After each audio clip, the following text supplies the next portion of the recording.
पुइलु रे ऑल गुरु पंडित रघुनाथ मुर्मू आजा पांजा पुरानी रिंग गोडेट सावते तेहेñ दो बिदु चांदान गायन पुथी खन तीना गानी लैया बोना जहाँ दो ऑल गुरु पंडित रघुनाथ मुर्मुई ऑल आका ओना बिदु चांदान पुथी ओनारे जहाँ को ऑल आकाना ओना को पढ़ाव कतिñ देखा बोना नोआ दो ओना खातिरिñ नोडे नोंकाñ उदु सदरा बोना चेदा से नोआ हम मिटंग सिलाबस साताम कना अबो सानताड़ी एजुकेशन दुनिया रेना मिटंग सिलाबस साताम कना और नोआ को पठुआ को अड़ी गान होड़ को न्यामा बाको न्यामा तबे गुरु गंके जहाँ ऑलबेल मेना ओना दो मिटंग ओपेन ज्ञान रेना सेचेद मेलांकी कना नोआ दो ओको टेन हो ओको ताहेन दो लक्ति बांग कना जहाँ होर तेगे जहाँ डाहर तेगे नोआ अब होर ठेर मोर सेटर दाड़िया आजा आस आजा जहाँ कुकमु ताहे कना जहाँ दो आज कथा लेकाते गायन लेकाते सेरेñ लेकाते सदर ओटोका बोना ऑल ओटोका बनाय ओना दो अब जहाँ लेकाते कि जहाँ प्लेटफॉर्म खन गे होर ठेर मोर सेटर लेखान गे अडी मारांग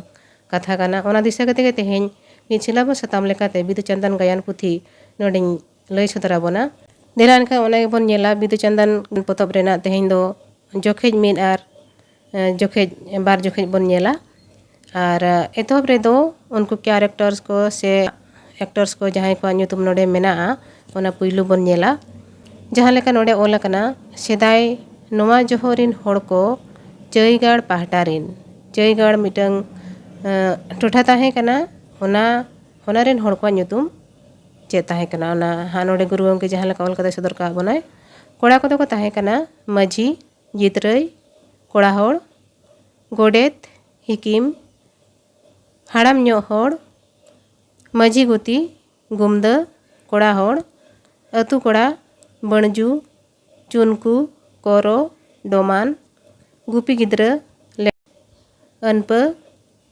हाड़ाम माझी माझी आपात नुकु दो कोड़ा पाहटा रिन कना को उनका गे कुड़ी पाहटा रिन कैरेक्टर्स को बन नेला उनको दो को हुयु कना माझी एरा मती चांदान माझी होपनेरा उपल परनिक होपनेरा लिपि माझी कड़मी अतु कुड़ी चोनो रानो एमान नोंका गे मानगाड़ पाहटा रिन बन नेल कोआ आर मिटंग टोठा रेना ᱧᱩᱛᱩᱢ ताहे कना ओना दो हुयु कना मानगाड़ ओना मानगाड़ रिन होड़ को ᱧᱩᱛᱩᱢ दो हुयु कना कोड़ा को माझी राजमाल कोड़ा ᱧᱚᱜ होड़ गोडेत जुझर कोड़ा होड़ अतु कोड़ा को सिमल सुगद सुपई माझी होपन धुरमल गिद्रा कोड़ा उनका गे कुड़ी को बन नेल कोआ नायनो माझी होपनेरा कड़मी कुड़ी दनगी अतु कुड़ी को हिंजो सिनगो एमान ओना साथे आर मिद पाहटा रिन होड़ को ताहे कना उनको दो को हुयु कना बुरु रिन को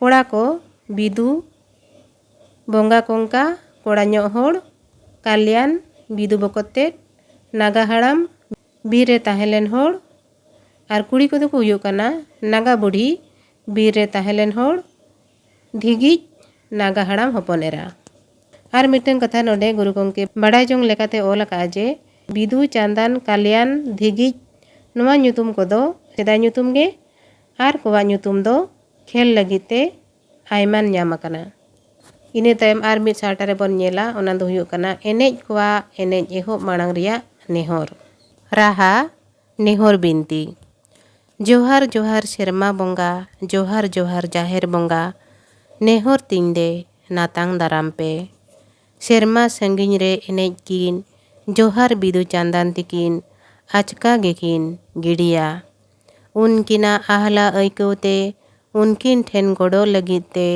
उनकिन सेद इñ कोयो आकादा उनकिन मार्शल लासाण हेडकिन जोहार बिदु चांदान तिकिन मार्शल गेकिन आणगो हिजुग मा गोड़ तिनकिन आतांग कामा धी दाड़ी किन चालñ मा जीवी इñा लासाण हेदो मा इना तायम बार साहटा रे मेना ओना दो हुयु कना बिदु चांदान ओपेलेन रिया कथा मनमी को चै दिसोम को चर्चा हेजन जोहो चै दिसोम माझी तायम तेदो राजा चै नागारे बेरेद किया ओना सुर रे आर मिद माझी हो मानगाड़ ᱧᱩᱛᱩᱢᱟते गाड़े बेरेद किया उनको दो चै दिसोम होड़ लगा को रिया को पतन केदा आदो चैगाड़ होड़ साला दको रेराड़ेना उन जोहो बिदु चांदान तिकिन दो शेरमापुरी रिकिन ताहे कना लिटे गोसाई चैगाड़ और मानगाड़ होड़ा हेपराड़ नेल काते उनको सावहा सोझे काको लगित बिदु चांदान तिकिन ओत्ते आणगोने आंदेयात किना। एनखान गे बिदु और चांदान तिकिन दो ओत तिकिन ᱧᱩᱨ ᱜᱚᱫ ᱮᱱᱟ। बिदु दो बिदु लेका गे मिद कोड़ा होड़ काते ओपेल गොඩ एना। आदो मिद ठेन मिदटंग टुवर मानमी गिद्रा कल्याणे ᱧᱟᱢ केदिया। उनी नेलते बिदुय दायायेना बोयहा लेका अडिजे दुलड़ केदिया। कल्याण हो आदो बिदु दोय दादा आदिया आदो किन ताहेयेना। ओना ताकरे चांदान हो ओपेलो बेगे ᱧᱟᱢ किया। एनेगे चैगाड़ माझी होपन एरा गाडारे अतु आद आकाना। माझी और माझी एरा तिकिन रिनिज दो इनी होपन एरा सुमुंगे ताहे काना। ओनाते उनकिन उड़ी दौड़किन भाबनायेना बोंगा को ठेन बुगी तराकिन गोडेना। उनी ᱧᱟᱧᱟᱢ लगित गोटा पड़ा होड़किन भेजा केद कोआ। ओना ताकरे चांदान दो उनी होपन एरा चिनते ओपेल काते चांदान दारे बुटरे गितिज आकाना। होड़ को सेन ᱧᱟᱢ केदिया आदो चैगाड़ तेको अगु केदिया। माझी और माझी एरा होपन एरा ᱧᱟᱢ काते अडिकिन रस्कयेना और चांदान दारे बुटरे को ᱧᱟᱢ लेदिया मेनते चांदान को ᱧᱩᱛᱩᱢ अरु केदिया। आदो अडी दुलड़ तेको दोहो केदिया। बिदु चांदान तिकिन दो आदो किन मानमीयेना। बोंगा बिरद रिया तोंग दो तकिन ओटांगेना। मानमी बिरद रिया तोंगे हेजात किना। उनका तेकिन ताहेयेना हारा कोड़ा हारा कुड़ी किन हुयेना। ओना तायम रिया कथा कोदो खिलोन रेबो नेला। नोडे बोन नेला बिदु चांदान गायन पुथी रेना मिद जोखेज नोआरे चेद ओल आकाना। चैगाड़ आखड़ा रे कुड़ी को लागड़े को एने जोंग काना उन जोहो। उलासी रु आंजोमेना नेल ᱧᱟᱢᱮᱱᱟ को कोड़ा को तुमदा टमाक आनते कुड़ी को सापा मिद काते झिलवाते को सेरेñेदा। लागणे नोआ नागार रसी नागार नोआ नागार अडी रमोजा तुमदा हुंदुड़ब धामसा दुहलब बानाम राहलाब नोआ नागार अडी रमोजा। आदो उलासी रू काते को एनेज केदा। गुमद ठीक गे रमोज गया आर नोंका रमोज दो ओका रेहों बाम ᱧᱟᱢᱟ। बणजू हों नोंका बड़े दिन दो चला मा चे मई चलेका। लिपि होय दादा मा रुई पे। आदो उलासी को रू केदा। बिदु सेटेर गोर एना तीरे बानाम आ सारे साब आकावाना और उयु लुगड़ी मुचर करे चेद को जोय घेट आकावना। उपल ओकोयना आ साराते एने चेद चेद चेका हिजुक काना। गुमद ओकोय कानाय। बणजू इदुचो। गुमद ओका रेनिज कानाम। बिदु इन दुñ अडी संगिज रेनिज काना। नोवा गेचे चै नागार दो। गुमद होय नोवा गे चै नागार दो। बणजू आदो ओकातेम हेज आकाना। बिदु नोडे गे ओका कोरे ठाव को ᱧᱟᱢᱚᱜ खान हुनांगिñ ताहे कोआ। गुमद आदो ओका खनेम हिजुक काना। बिदु बाहागाड़ खन। गुमद बाहागाड़ ओका सेरे एतेया ओकोय पे बाडाया। कोड़ा को उहु बाहागाड़ मेनते मा आंजोम हो बांग आंजोम आकाना। आदो ओका सेरे। बिदु हानते रे अडी संगिज रे बापे नेल तियु आकादा। इñ हो आदगिñ आटकारेदा ओनाते आसरा मेनतेगे नोडिñ हेज आकाना। उपल एना चेद कोचोय घेट आकावाना।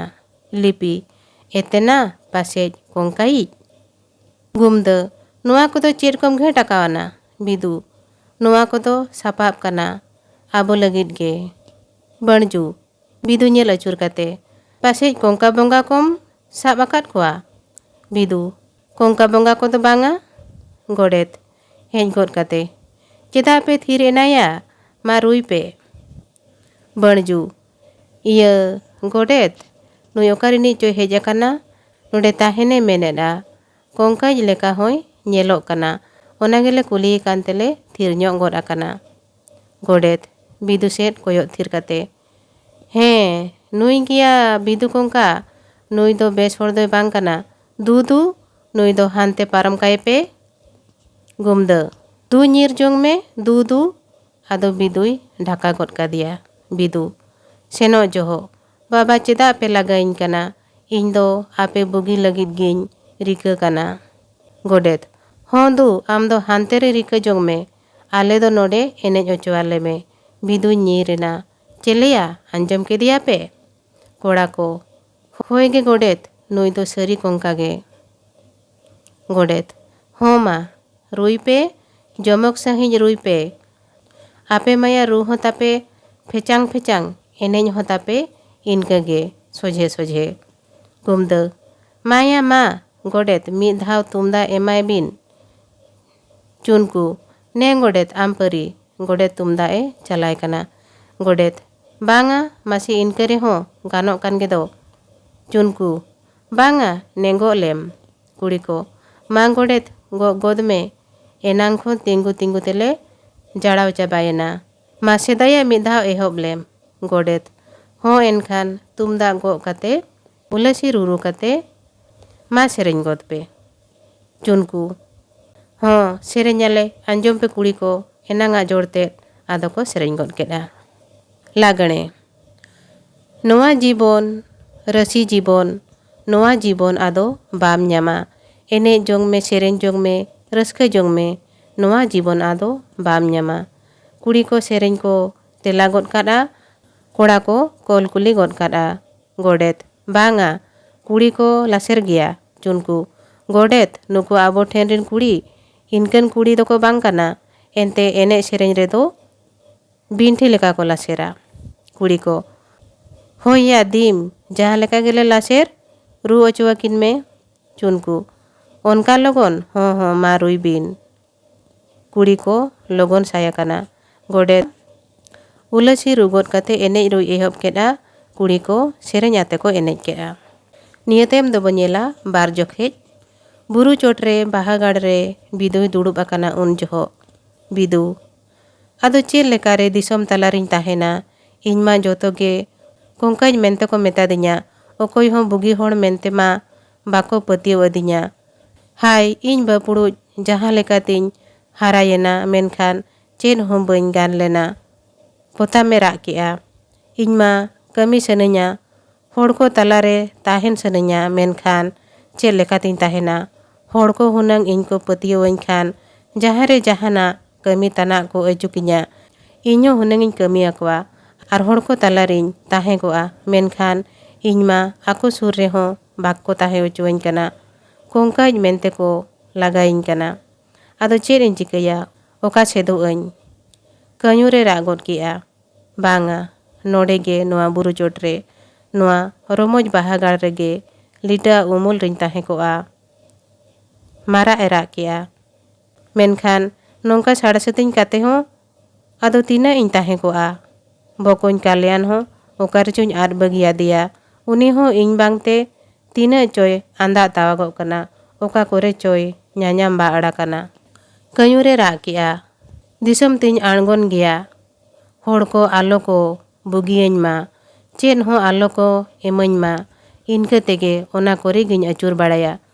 दिसम होड़ को लगिद इñ कमिया कालियान हुñ ᱧᱟᱢᱮᱭᱟ बेरेद गोद काते। आदो बइन तंगी तड़ाआ सेनो अñ बानाम आरा सार को साब काते आदो ओका सेनिñ सेनोआ। नोते मñ सेन लेना नाते फरिñ सेनोआ नाते रेगे मेना आ मानगाड़ हों ओनते मिद धाविñ दाड़ा अगु लेगे। चेणे चिपरू जीवी जिंतु को राग किया। चेणे चिपरू को जीवी जिंतु को इñा दुख सस्ती पे बड़ाई गया इñ रिन ओकोय हों बनुक कुआ। बकोñ कालियान सुमुंग मेनाया इखा उनी हों ओकारे चुñ आद बगिया दिया नितो इñ दुñ ताला टंडिया कना मनमी सावरेगे इñा ठा बनुआ चिली हों बाको पतियोवñा चिली हों बाको दायाñा आपिया दायाते नोआ बुरु चोटरे रस्करिगे मिनिñा मेनखान दिसम लगिन मा चेन हों बइन कमी ले दो इñा मनमी जीवी बिरका गिड़ी कना। दिसम दिसम इñ दाड़ाया दिसम लगिद जहाना कुñ कमिया कालियानिñ ᱧᱟᱢᱮᱭᱟ आदो देसे आपे जीवी जिंतु को चेणे चिपरू को बुगी बड़ी जोहो पे सोहदो आचे बांगा। चेणे चिपरू को जीवी जिंतु को रा आते सोहदो आले बिदु सोहदो आले।